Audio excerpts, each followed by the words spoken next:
337 का एक बहुत बड़ा टारगेट रखा भारत ने इंग्लैंड के लिए, और इंग्लैंड ने ना सिर्फ ये टारगेट को कबूल किया बल्कि मरहला भी अबूर किया और शानदार रन चेज दिखने में आया। देखिए, जब आपके बॉलर्स की इतनी धुनाई होती है तो ब्रेक में आपको समझ नहीं आती कि अब बैटिंग के साथ करना क्या है, क्योंकि डग आउट एक डिप्रेशन में चला जाता है और आपकी सिमत भी थोड़ी सी डामाडोल हो जाती है। ज़हनी तौर पे आप लड़खड़ाते हैं कि अब करना क्या है, और पिछला मैच भी हारे हुए थे और पिछला मैच जीता हुआ हारे हुए थे, सो उसकी भी ठेस लगी होती है। मगर इंग्लैंड ने शानदार रन चेस किया।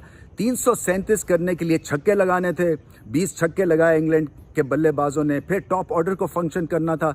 बेस्टो ने लाजवाब सेंचुरी की और बेन स्टोक्स ने 99 किया 50 या 52 बॉलों पे, और जब वो खेलते हैं इस तरह से तो फिर मुकाबला वन साइडेड हो जाता है। भारत को कम बैक करना था इस इनिंग्स में थ्रू स्पिनर्स खास तौर पे। उनका तो ख्याल यही था कि स्कोर बोर्ड का प्रेशर, और बहुत प्रेशर था 337 का, क्योंकि ऐसे रन चेज में आप 2 ओवर्स की भी गलती नहीं कर सकते, 2 विकेटें भी आप जल्दी से लूज नहीं कर सकते, क्योंकि मोमेंटम एक दफ़ा ब्रेक हो गया 5 ओवर्स में तो फिर आपका काम भी तमाम हो सकता है। सो गलती की गुंजाइश नहीं थी। इसके बावजूद इंग्लैंड ने अपने आप को संभाला। स्लो स्टार्ट था मगर सॉलिड स्टार्ट था, और ओपनिंग पार्टनरशिप 100 की लगी, और उसके बाद जो सेकंड विकेट की पार्टनरशिप थी वो क्लिंचर था। देखिए, भारत को अपने बॉलिंग रिसोर्सेज के बारे में सोचना पड़ेगा, खासतौर पे स्पिन डिपार्टमेंट को सामने रखते हुए कि कुलदीप का एक tough day at the office था। इसी तरह से कुरनाल जो है अभी तक पूरी तरह से मैच्योर्ड नहीं हुए with the ball at the international level. सो विकेटें लेनी है भारत को, और विकेट्स लेने के लिए शायद चाहल को वापस लाना पड़ेगा और ऑप्शंस भी आजमाने पड़ेंगे। इसी तरह से शार्दुल ठाकुर जो है वो भी एक्सपेंसिव हैं। वैरायटी तो है उनके पास, विकेट्स भी लेते हैं मगर बहुत रन्स करवा देते हैं, और जब विकेटें नहीं लेते हैं तो फिर प्रेशर पड़ जाता है बाकी बॉलर्स पे।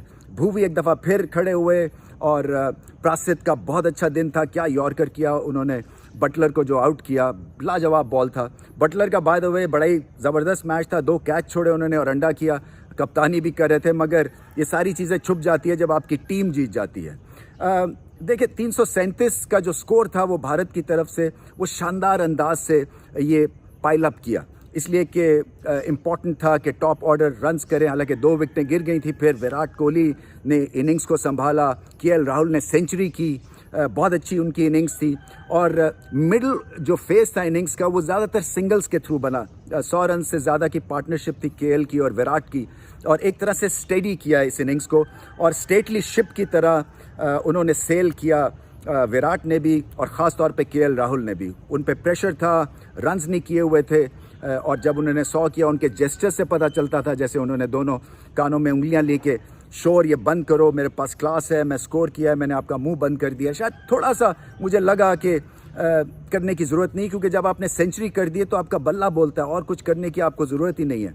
मगर ये जो स्टेडी पार्टनरशिप थी इसका फ़ायदा ये हुआ कि बाद में आके ऋषभ पंत ने एक लाजवाब इनिंग्स खेली और अपने टैलेंट को फिर से सबके सामने सजाया, दिखाया और इम्प्रेस किया। और फिर हार्दिक पांड्या को तेज़ बॉलिंग थोड़ा सा 19-20 कर सकती है, मीडियम पेस शॉर्ट बॉलिंग को तो वो खा जाते हैं, और शायद मार्क वुड को ना खिला के थोड़ी सी गलती हुई इंग्लैंड से, क्योंकि रॉ पेस है उनके पास, और pace short of good length bowling जो है वो शायद इंग्लैंड के काम आ जाती है, और भारत जो है 337 के बजाय शायद कम रन्स करते। मगर करन ब्रदर्स का बुरे दिन आए हुए हैं, टॉम करन को तो बहुत ही मार पड़ी है, सो उनको भी अपनी बॉलिंग को लुक आफ्टर करना है और वहाँ पे भी चेंजेस आनी है। बट ओवरऑल ये मुकाबला था बैटिंग पिच पे रन्स का। भारत समझ रहे थे कि बैट आउट कर दिया 337 करके, मगर ऐसा हुआ नहीं। इंग्लैंड ने शानदार रन चेस किया और बहुत ही एंटरटेनमेंट देखने को मिली, क्योंकि भारत की तरफ से स्पेशल एफर्ट था विद द बैट, और इंग्लैंड की तरफ से उससे भी स्पेशल एफर्ट, खासतौर पे बेन स्टोक्स की इनिंग्स लाजवाब थी।